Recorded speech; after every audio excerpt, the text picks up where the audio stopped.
Hello friends, तुमचं परत एकदा खूप खूप खूप मनापासून स्वागत आहे शीतल डॉट लाईफस्टाईलमध्ये. आज आपण वांग्याची ऑथेंटिक अशी रेसिपी बघतो आहे. भरली वांगी, गावरान पद्धतीची भरली वांगी. खरं तर वांगी म्हणजे सर्वसामान्य लोकांच्या घराघरात पाहायला मिळतात. विविध प्रकारच्या भाज्या, पुलाव, भात याच्यामध्ये वांग्याचा वापर केला जातो. तर आज आपण ही रेसिपी बघतो आहे. तर चला तर मग पटपट याचं साहित्य बघून घेऊया आणि कृतीला सुरुवात करूया. इथे मी 6 वांगी घेतली आहेत. ही काटेरी वांगी आहेत. याच्या जागी तुम्ही कोणत्याही प्रकारची वांगी घेऊ शकता, काहीच हरकत नाही आहे. त्याला मी स्लिट करून घेतले, मधनं कापून घेतलेत. आता त्याकरता आपल्याला एक वाटण लागणार आहे. तर त्या वाटण करण्यासाठी इथे मी 3 टेबलस्पून ओला नारळ घेतला आहे खवून, थोडी कोथिंबीर घेतली आहे, लसूण, जिरं आणि तीळ घेतलं आहे 1 टेबलस्पून. ह्याचं पुढे जाऊन आपल्याला वाटण करायचं आहे. इतर जिन्नस बघून घेऊया. इथे मी एक मध्यम आकाराचा कांदा घेतला आहे बारीक चिरून, एक टोमॅटो घेतला आहे बारीक चिरून, गोडा मसाला घेतला आहे इथे 1 टेबलस्पून, धणेजिरं पूड आहे, मीठ, लाल तिखट आहे आणि शेंगदाण्याचं कूट आहे. हे पाव कपपेक्षा थोडं कमी घेतलं आहे शेंगदाण्याचं कूट. आणि तिखट तुम्ही तुमच्या आवडीप्रमाणे कमी जास्त करू शकता. तर आता आधी वाटण करून घेऊया. एक मिक्सरचं भांडं घेतलं आहे, त्याच्यामध्ये हे ओला नारळ, कोथिंबीर, सर्व जिन्नस आपल्याला वाटून घ्यायचे. ते कोर्सली पावडर करून घ्यायचे आपल्याला, अगदी फाईन पेस्ट नाही करायचे, तुम्ही पाहू शकता. आता आपण वाटण करायला घेऊया. तर मी एक पॅन घेतला आहे इथे 1 टेबलस्पून इतकं तेल गरम करते आहे. तेल व्यवस्थित गरम होऊ दे. तेल गरम झाल्याच्यानंतर त्याच्यामध्ये आपल्याला कांदा फ्राय करून घ्यायचा आहे. ती व्यवस्थित फ्राय करून घ्यायचा आहे आपल्याला, तो एक गोल्डन कलर येईपर्यंत. त्यानंतर आपल्याला याच्यामध्ये टोमॅटो ॲड करायचा आहे. टोमॅटो पण व्यवस्थित कांद्यासोबत मिक्स होईपर्यंत, सॉफ्ट होईपर्यंत आपल्याला शिजवून घ्यायचं आहे. मी एक झाकण ठेवून एक वाफ काढून घेते, म्हणजे टोमॅटो व्यवस्थित शिजेल. मी पाहू शकता टोमॅटो आणि कांदा एकमेकांमध्ये व्यवस्थित मिक्स झाला आहे. आता हे तयार वाटण आपल्याला ह्याच्यामध्ये ॲड करायचं आहे. तर हे वाटण वाटताना मिक्सरच्या भांड्यामध्ये थोडंसं वाटण शिल्लक आहे, तर त्याच्यामध्ये मी पाणी घालून ठेवलं आहे. त्याचा वापर आपण नंतर करणार आहोत. इथे मी गूळ घातला आहे. ऑप्शनल नाही घातला तरी काहीच हरकत नाही.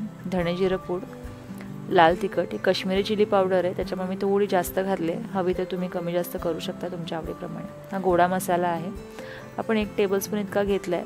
गोडा मसाला नसेल तर गरम मसाला किंवा तुमच्या ठेवणीतला मसाला वापरलात तरी काहीच हरकत नाही आहे. किंवा कांदा लसूण मसाला घातलात तरी काही हरकत नाही आहे. तर हे व्यवस्थित सगळं मिक्स करून घ्यायचं आहे आपल्याला. आणि या स्टेजला याच्यामध्ये मीठ घालायचं आहे आपल्याला. मीठ घातल्याच्यानंतर आपलं शेंगदाण्याचं कूट घालायचं आणि हे व्यवस्थित मिक्स करून घ्यायचं आहे सगळं मिश्रण परत एकदा. आणि गॅस बंद करायचं आहे आणि हे सर्व सारण आपल्याला रूम टेम्परेचरवर येऊन द्यायचं, थंड होऊ द्यायचं. मी काढून घेतलं आहे ते एका बाजूला. त्या वांग्यामध्ये मी हे सारण भरून घेणार आहे, हा मसाला भरून घेणार आहे. चला तर मग हे भरून घेऊया आपण. याच्यासाठी मी हातानेच भरते, हवं तर तुम्ही चमच्याचा वापर करू शकता, बट आय प्रेफर हँड्स. ते व्यवस्थित भरले जातात. ते दाबून दाबून व्यवस्थित आपल्याला हे वांगं भरून घ्यायचे. पाहू शकता अशा प्रकारे. तर मी सर्व वांगी भरून घेते, म्हणजे सर्व वांगी भरून झालेली आहेत, पाहू शकता. आता आपल्याला ही वांगी थोडी फ्राय करून घ्यायची. हा उरलेला थोडा मसाला आहे, त्याचाही आपण पुढे करणार आहोत रेसिपीमध्ये. तर इथे मी 1 टीस्पून इतकं ऑइल घेतलं आहे, त्याच्यामध्ये जिरं आणि हिंगाची फोडणी करणार आहोत आपण. आणि जिरं थोडं फुललं की ह्याच्यामध्ये आपल्याला आपली तयार वांगी सोडायची.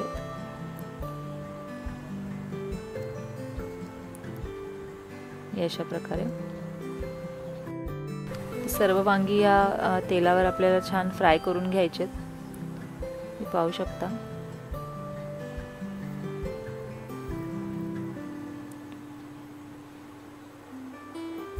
व्यवस्थित आपल्याला फ्राय करून घ्यायचे सर्व बाजूने, मध्ये मध्ये हलवत राहायचं आहे. तसं हे नॉनस्टिक पॅन आहे, त्याच्यामुळे वांगी चिकटणार नाहीत खाली, पण तरी आपल्याला हे मध्ये मध्ये असं स्टीर करत राहायचं आहे, म्हणजे सर्व बाजूने ती व्यवस्थित फ्राय होते.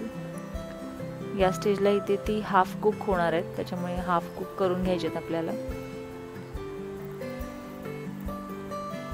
मी झाकण ठेवून थोडं 5 मिनटं वाफ काढून घेणार आहे. झाकण जरी ठेवलं असेल तरी मध्ये मध्ये आपल्याला वांगी हलवत राहायचे आहेत, पलटत राहायचे आहेत. पाहू शकता 5 मिनटं झालेली आहेत. वांगी आपली ऑलमोस्ट 50% पेक्षा जास्त कुक झाले. आता ह्या स्टेजला याच्यामध्ये आपला जो उरलेला मसाला होता, जे सारण आपण बनवलं होतं, ते मी घालते याच्यामध्ये. आणि आहे तेवढ्या तेलामध्येच आपल्याला ते थोडंसं मिक्स करून घ्यायचं आहे. वेगळं तेल ॲड करायची गरज नाही आहे.